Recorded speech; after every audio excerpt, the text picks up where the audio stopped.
the Jets, only winless team in the NFL so far, getting dismantled by the Chiefs 35-9 today. And of course, Pittsburgh with the so close game to the Baltimore Ravens to stay undefeated at 7-0, so they are still the only undefeated team in the NFL. That's how the week is going. Right now, we got the Saints going on. Saints are up by 3. Chicago got the ball back. Broncos are going on. They're down by 6 with the ball with 2 minutes to go. So welcome into Sports Talk for You, NFL Week 8 edition. So here we go. Chiefs beat the Jets. Chiefs moved to 7-1. Steelers win, moved to 7-0. They still have that 1 seed. Baltimore Ravens fall to 5-2. Now they move down to, I'd have to look, I think the 3 or 4 seed now. NFC, Seattle dismantles San Francisco, and I believe Garoppolo gets benched. Nick Mullins comes in once again. That's twice this year now that Nick Garoppolo has gotten benched, and they pulled in Nick Mullins. So a lot going on in the NFL this week, a lot of close games. Let's get to probably the crappiest Sunday night football game of the year tonight. The Dallas Cowboys, Philadelphia Eagles. What's our expectations on this game? And, of course, the good old Ben DiNucci, which you have on fantasy, Adam Parker. Yes, I do. And you know what? I am expecting completely nothing on my team. Nothing. I mean, perhaps if I set the bar flat on the floor, then maybe I'll be like, oh, wow, that was unexpected. They have no offensive line. Their defense is atrocious. It's just, you know what? The only team worse than the Cowboys is the Jets, and I don't even know if we could beat the Jets. I know on paper. I wouldn't go. Oh, you could beat the Jets. The Jets are terrible. I wouldn't go that far. I believe Cowboys could beat the Jets. All right. The thing about it is, why did not NBC flex this game? Because I don't know. With a division that's so terrible, and the winner of this game still has a chance to win the NFC East, for goodness sakes. It's my just thing is right now. Why didn't you put the New Orleans-Chicago game on that's on right now to Sunday Night Football and move Dallas-Philadelphia to 3 o'clock game? Who knows? But looking right now, it looks like the Saints got a turnover. So yeah, with a 3-point lead. Do you think Nick Foles is going to keep his job at the end of this game? Because I kind of don't. Well, with a minute 40 left in this game, he's still in. But it goes to show that looks like Mitch Trubisky was not the issue with the Bears. Nick Foles has not really done much to turn things around with him. Yet they had a nice little win against Tampa Bay. But other than that, Nick Foles has not really impressed me at any point. And if you get the same results with Nick Foles, might as well leave in Trubisky, let him grow and develop, and let him do his thing. Yeah, exactly. Let's get to Chiefs-Jets. Mahomes, 5 touchdowns today. Now, it's the Jets defense. A lot of guys have thrown 4 touchdowns against this Jets defense, but I'm not going to lie. The Jets looked good there in the first half for a while, but I think the Chiefs were kind of just playing it conservative, and then once the game was close after halftime, the Chiefs kind of poured it on. But Patrick Mahomes still in the MVP race. Russell Wilson, another great game. Is it going to come down to these 2 quarterbacks for MVP? Well, the thing about this, let's take it. Jets did not look good at any point in this game. I don't care if they hung around. The Jets did not look good at any single point in this football game. The Jets are the Jets. They're terrible. And it's question mark if Sam Donald will be the future, because they're in line with the Trevor Lawrence sweepstakes. But, who knows? But the Jets did not look good at any certain point in this game whatsoever. Yeah, I think the problem with the Jets is their head coach, and I think he needs to be fired. Why that hasn't happened yet, I don't know. It's just the Jets are such a mind-boggling team. The unfortunate thing is they had a good team that they were always up against with the Patriots in the prime of Brady and Belichick. But to not get wild cards and all that stuff. I mean, it's just kind of mind-boggling. And it's not like they've had terrible teams in the past, but ever since now that they've got Adam Gase, they just keep going further and further down into the sewer system.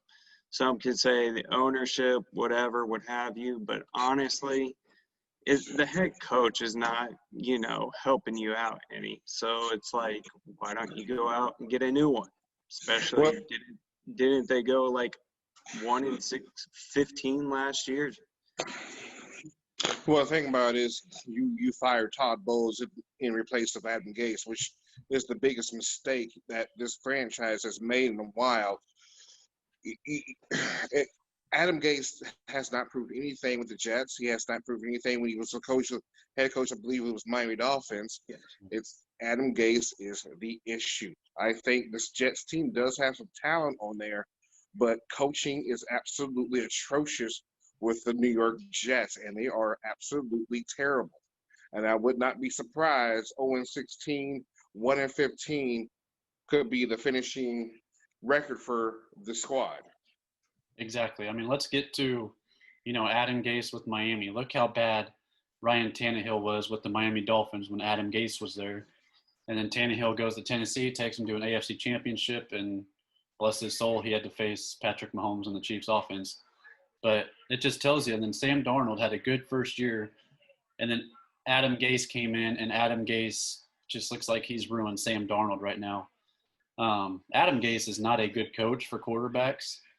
I believe, Mahomes would still be good even if Adam Gase was his coach because Mahomes is Mahomes. But to me, he's not a manager. I mean, yeah, he probably makes a good offensive coordinator, but he's just not a head coach in my opinion, and he never will be a good head coach. Right. I agree with that. Yeah, I mean, he makes, a turn. He hasn't made anybody better, especially at the quarterback position.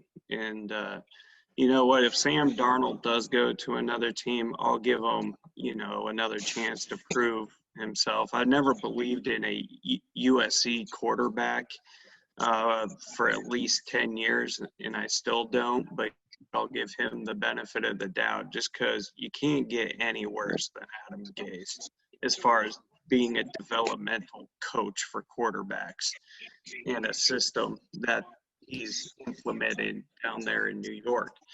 But, it's just here's my question. Do you think Trevor Lawrence will come out knowing the Jets could have the first pick? Because if they still have Gase, I'm looking at that and saying, nope, I'll go for my senior season. Here's the thing with that. I don't know what started this bull. Trevor Lawrence will be coming out.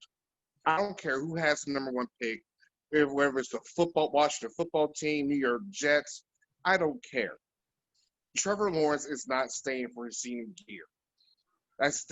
He'll get that's that how signing bonus, and he'll take that money, man. He's 20 years old. Those 20-year-olds take that signing bonus. They want that money. It don't matter who they play for. He's not coming out. And the thing about it is, there's no guarantee the Jets will draft him. They could trade down, for goodness sakes, which they probably should do. But this whole notion of, will Trevor Lawrence come out? Like, stop, people. Trevor Lawrence is coming out. I mean, No matter what. Poor Joe Burrow had to go to the Bengals. And he's doing quite well. He is. 2 wins now. By the way, I did not see that coming today. Cincinnati defeating Tennessee. That was a great upset. Yeah, I didn't see that one either. Oh, let's not get the Dolphins beaten down on the Rams. I mean, who saw that coming? Tua. I tell you, Tua had he had a decent debut. He did. But you got to give credit for the Rams, but the Dolphins' defense in that aspect. Well, and see, that kind of helped Tua a little bit. He really didn't have to be under pressure and have to worry about passing the ball so much because the defense gave him a 21-7 lead early. Well, absolutely. So, when you have this, the defense helps you and the other components, that makes your job a lot easier as a quarterback. Exactly. Here's a question for you. Back to Trevor Lawrence real quick. Think he could pull an Eli Manning? Remember when he came out and made a big old stink about going to the Chargers? Or Well, you know going the thing about it is to anything that goes with that. I wouldn't be surprised either way. I don't Mhm. really expect him to do that, but you know, you never know. I wouldn't be shocked if Trevor Lawrence does do an Eli Manning or whatever. Hey, it worked out with Eli Manning and Philip Rivers. Yeah, no, I completely agree. Speaking of Phillip Rivers, man, today he went in and lit it up against the Detroit Lions. 41-21 final score. And, let's not forget the Vikings. I did not see Hey, it coming. They finally take down the Packers in Green Bay. hey, props to the Minnesota Vikings. That was a nice little win for them. You know, that was a must win. I bet you Kirk Cousins pulled a you like that, you know, after the game. You like that?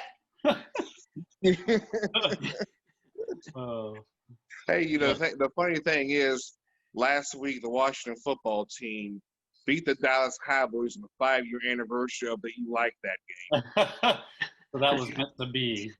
game. Sure was. Hey, you know something else too about that Colts game. There was finally a Nico Hines sighting as well in that one because us fantasy 29-yard touchdown players. reception. What's that? The 29-yard touchdown reception. Yeah, well, after that Mac injury, everyone's like, oh, got to go pick up Hines. And then what happened? The guy has been absolutely atrocious since then. And then fast forward to today, and he looks spectacular. Yeah. So just kind of interesting on that aspect. But it's about time for both Phillip Rivers and Nico Hines. Hey, don't count out the Bears right now. They're setting up for a tying field goal right now. So hey, you never know. And Denver is in San Diego territory. So these games are not over yet. Well, there we go. Hey, and also too, speaking of Chicago, I have Mooney. On my fantasy man, team. he came through in this game. And let me tell you, the guy is awesome. Yes. You can't spell Mooney without money, man. He wasn't even heard of after the draft. People didn't even hear about this guy. I mean, No, but me doing my little research on the side, the guy's fast, tall, and got good hands. I heard something today. I did not realize Adam Thielen was an undrafted free agent. I did not know that. I thought he was. I didn't know that either. And I heard today on the morning show on ESPN that he was an undrafted free agent. So seems to me there's a lot of undrafted free agent guys that come out of nowhere. I mean, look at Tony Romo, for crying out loud. Mm-hmm. Huh. Yeah, for sure. And you never know with Ben DiNucci being a 7th rounder. But hey, real quick, back to Mooney. I did say he was tall. Sorry, he's 5'11". So he's just really fast and has good hands, good jumping ability. And watching his highlights, though, in college, sometimes it doesn't correlate to the NFL, but you could tell I could tell there was something about this dude, and it's nice to see him being successful. Exactly. Yes. Hey, a little breaking news right now. The Bears just tied the Saints. Oh, going into overtime. Santos with a 51-yard field goal against the wind to tie the game. Well, that's awesome. Is Michael Thomas ever coming back, or is he just going to take the season off? I believe. Yeah, I think he may take the season off. the way he's going. So I heard that's pass interference. Either. That is pass interference by the Los Angeles Chargers. With 1 second to go in the end zone. You gotta like that. Are you serious? Yes. Now, nice pass by Drew Lock, though, but that's straight up pass interference. So Denver will have the ball. Now, Broncos, do you give it to Gordon or do you try play action? Play action. I think you gotta try play action pass. Because defense like that, they look for the run and everything. But I think you gotta look for the play action pass, and that's classic pass interference right there. Hey, speaking of 4th down, real quick, I was really disappointed in the Chiefs and Le'Veon Bell not getting that 4th down conversion in the game. Just saying. I think every time Le'Veon Bell came into the game, the Jets knew that he was going to touch that ball, and so that defense coordinator Greg Williams called an all-out blitz. Yep. You know in his right mind that he knew Le'Veon Bell was getting that ball on 4th down, so he called a blitz right off the bat. Yeah. Yeah. It Oh wouldn't my shock me. goodness. Little excitement with the Denver Broncos. One official called a touchdown. One did call it a touchdown with 0 seconds to go. And I'm sure this is going to be reviewed, and the Broncos are an extra point away of winning the game. Of course, extra points are Was it a pass or a run? guaranteed. What's that? Was it a pass or a run? It was a pass. It was a pass. Well, Brilliant that play was calling bad. there, Armand. looks like I'm Brilliant. gonna lose my fantasy because I was going against Drew Lock in this game. So Oh, down the drain. and that is a touchdown. That is a touchdown. I don't know why one official called it incomplete, but that is a touchdown. So now I officially need Amari Cooper to get me 30 points tonight, which will not happen. Yeah, good luck. Yeah, good luck. So, all right. Well, that was the exciting week in the NFL. We got you some last minute play-by-play action there. Of course, the Bears Absolutely. on the overtime, so we will have to You know, see hands out there. And of course, some NASCAR news because I'm a big NASCAR fan. Major upset. Kevin Harvick, who won 9 times this year, failed to go to the championship for Chase Elliott, who had to win, and he won. Oh, Joey Logano, Keselowski, and Denny Hamlin. You gotta love the NASCAR playoffs. The championship race next week at Phoenix. Let's do it.